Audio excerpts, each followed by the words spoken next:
Itu banyak ucapan-ucapan para ulama yang mengatakan, kami dulu awal-awal belajar itu niatnya adalah dunia. Tapi setelah masuk ke dalam ilmu, kami digiring untuk niatnya karena Allah. Itu banyak ucapan salaf seperti itu.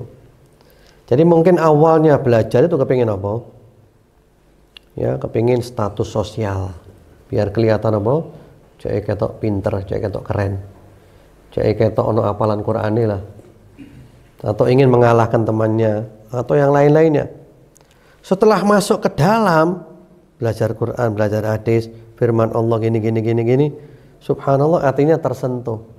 Di tengah jalan dia berubah menjadi ikhlas. Ya bagus itu. Ya bagus.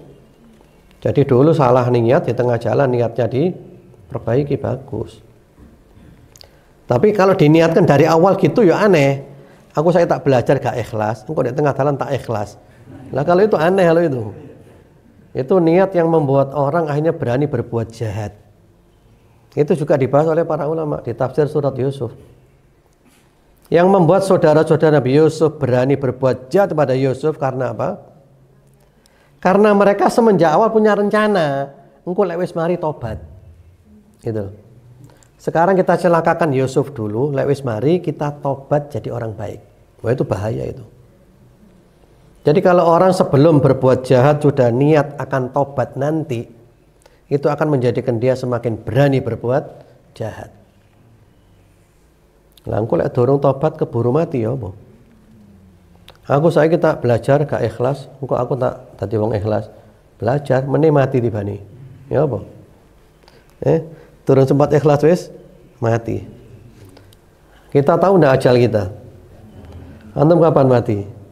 Karo mungkin mari jam 6 mati awake dhewe. Mungkin apa ndak? Sangat mungkin, sangat mungkin. Mungkin jam itu mati. Gak ngenteni asar. Iya.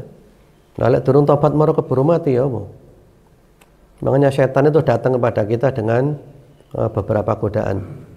Wa may yaqul inni shaghirun asbiru thumma uti'ullaha hina akburu fa inna dzaka gharrahu iblisu wa qalbuhu mughallaqun matmusu. Jadi orang yang mengatakan saya masih muda, tobatnya nanti saja. Saya puas-puaskan dulu. Lek wis puas kabeh baru tobat. Ini tertipu oleh setan. Dan juga dikhawatirkan dia mati belum tobat. Dikhawatirkan lagi adalah dosa kalau sudah menumpuk itu tobatnya wangel. Antum punya baju putih, kelambi putih. Hari ini kena kotoran, hari ini antum cuci, bersih apa enggak? Bersih, langsung dibersihin. Hari ini kena kotoran, besok kena kotoran, besok lusa, terus tiap hari sampai antum cuci tahun depan. Bisa apa enggak bersih? Bisa apa enggak? Iso tapi wangel pak. Harus nggak pemutih dulu. Bahkan kadang bajunya robek dulu. Soalnya apa? Kotoran dan jangget. Wis jangget kotoran ini. Itu Nabi kan bilang kan satu dosa satu titik hitam. Dua dosa dua titik hitam. Hitam. Ati ini akhirnya apa? Ireng. Kalabal rana ala qulubihim ma kanu yaksibun. Atine wis karaten. Nah iku tobat wangel, Pak. Biasanya orang kayak gitu tobatnya ngenteni pukulan keras dhisik, Pak. Kayak pukulan keras, dawet, baru sadar. Gak ngono gak sadar. Soalnya sudah apa? Dosa sudah jangket sudah. Seperti itu. Demikian wallahu alam. Jadi banyak ya ucapan salaf kayak gitu tuh banyak. Jadi kami dulu ketika awal-awal belajar gak ikhlas. Tengah-tengah belajar tadi ikhlas. Soalnya apa? Ngerti ilmu, belajar surga, neraka iki otomatis ikhlas. Tapi tidak diniatkan dari awal. Demikian wallahu alam. Jadi antum sedekah diniatkan untuk keluarga, sedekah keluargaku.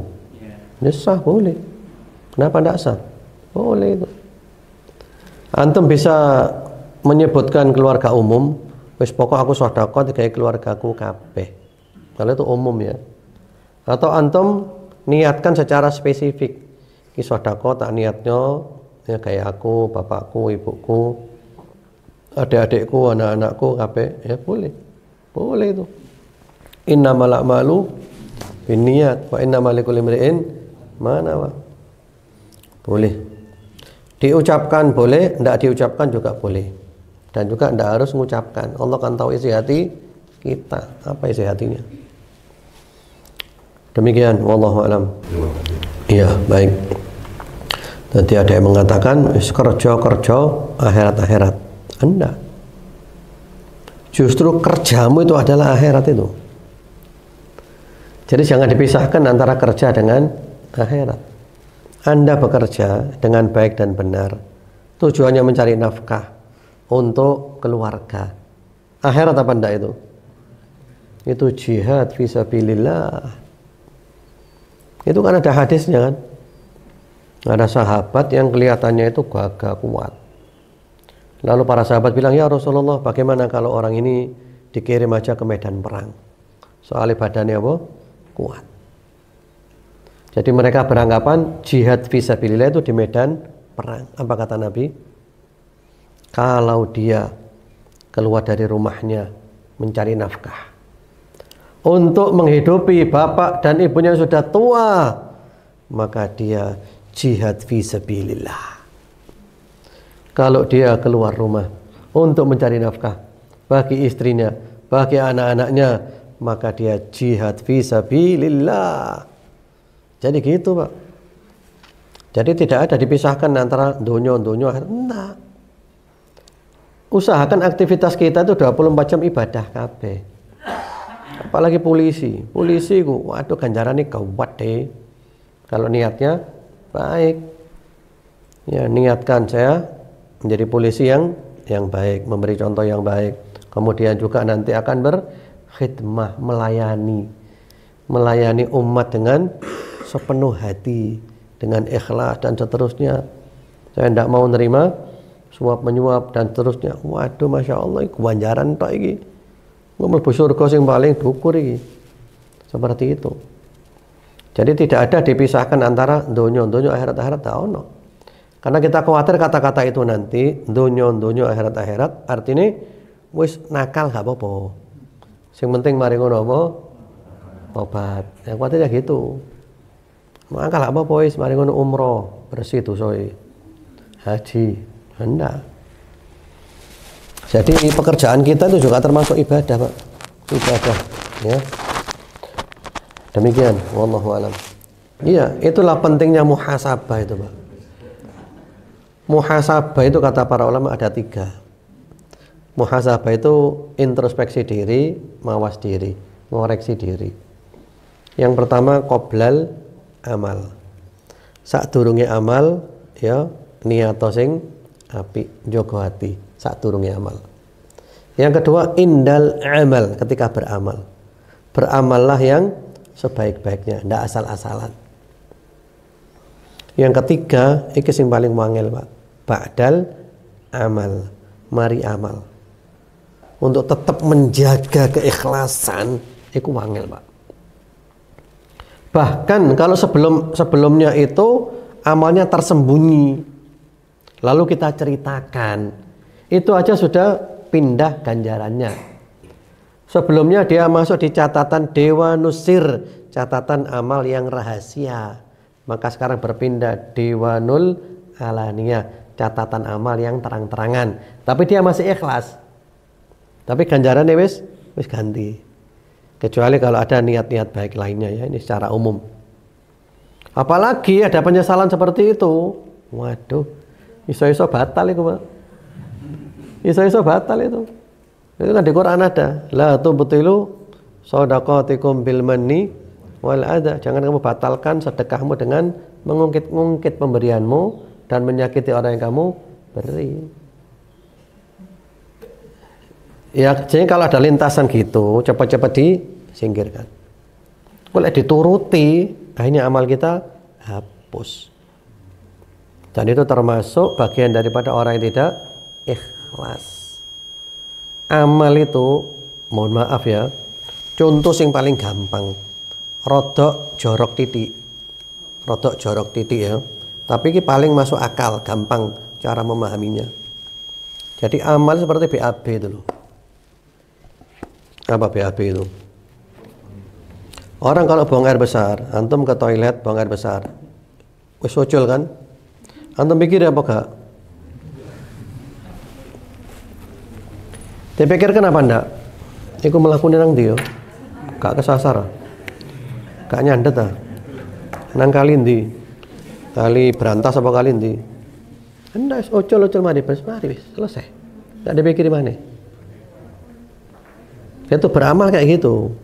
Artinya wis mari beramal selesai. Oh, jangan dipikir lagi. Sudah selesai saya berbuat baik, selesai.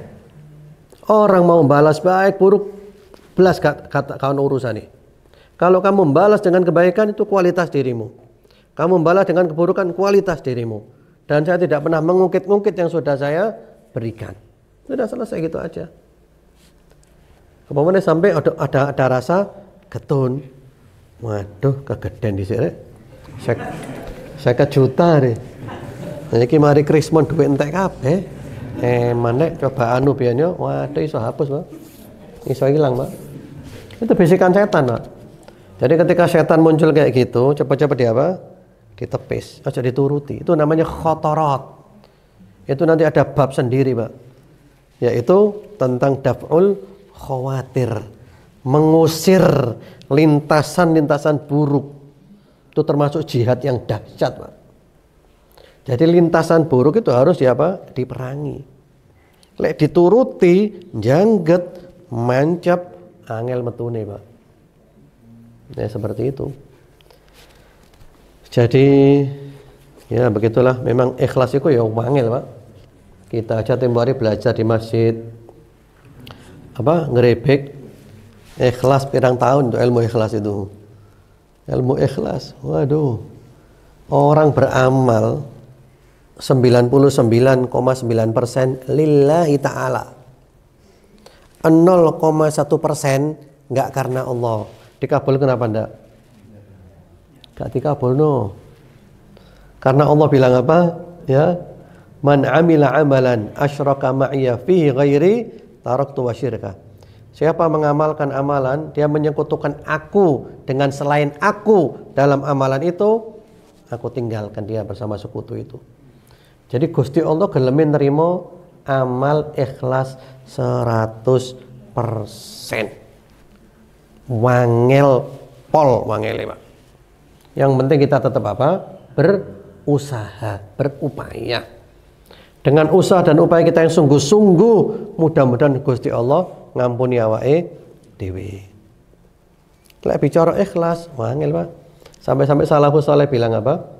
Kalau aku tahu sujudku satu saja diterima Allah, aku minta mati.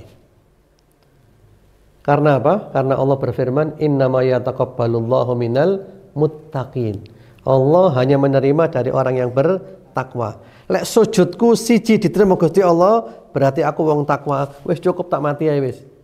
Sampai seperti itu. Artinya apa? Kita tidak tahu amal kita diterima Allah, ya tidak tahu kita, Pak. Kita akan merasa punya amal banyak kan? Sing diterima Allah sing ndi?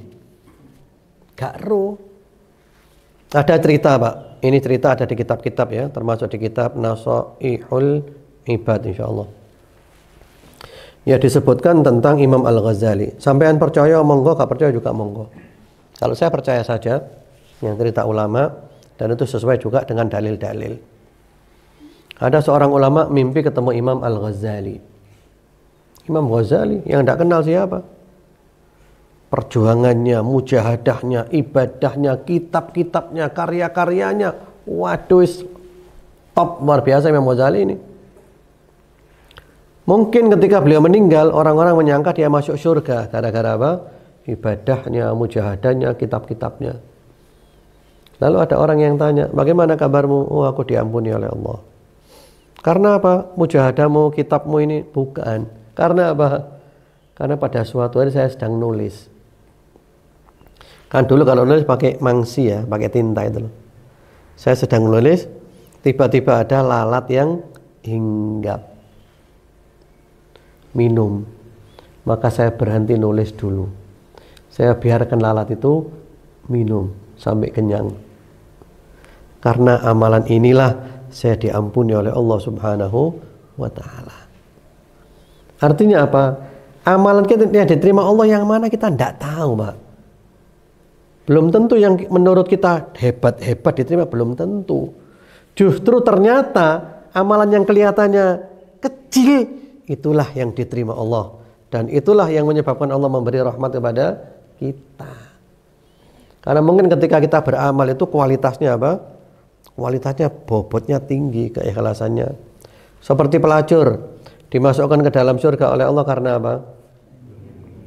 Memberi minum anjing, dan tidak ada keterangan di situ. Kemudian pelacurnya tobat, jadi orang baik dan mati husnul khotimah. Kau ono aja ngarang dhewe kon.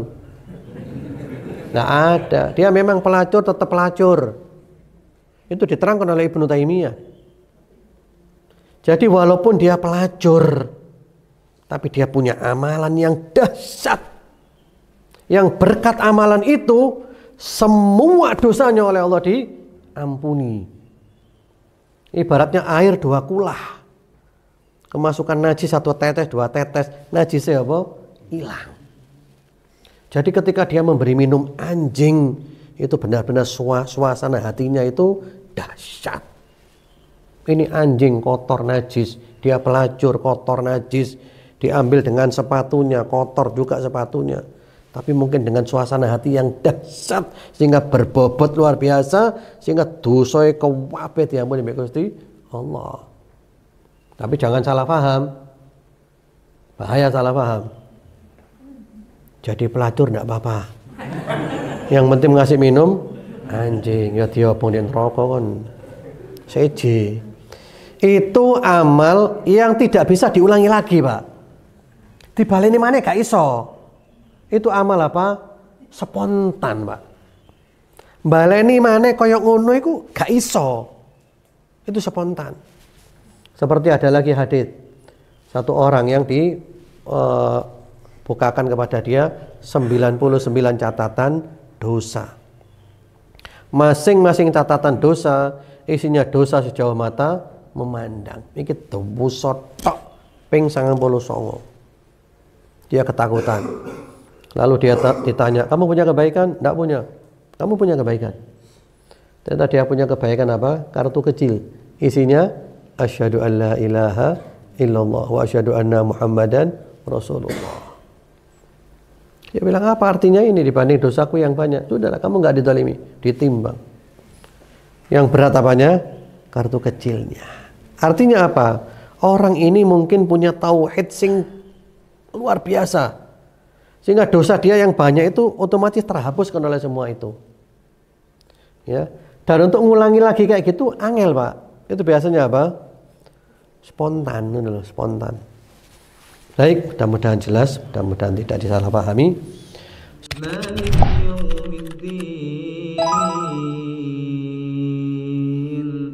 Iyyaka na'budu wa iyyaka nasta'in.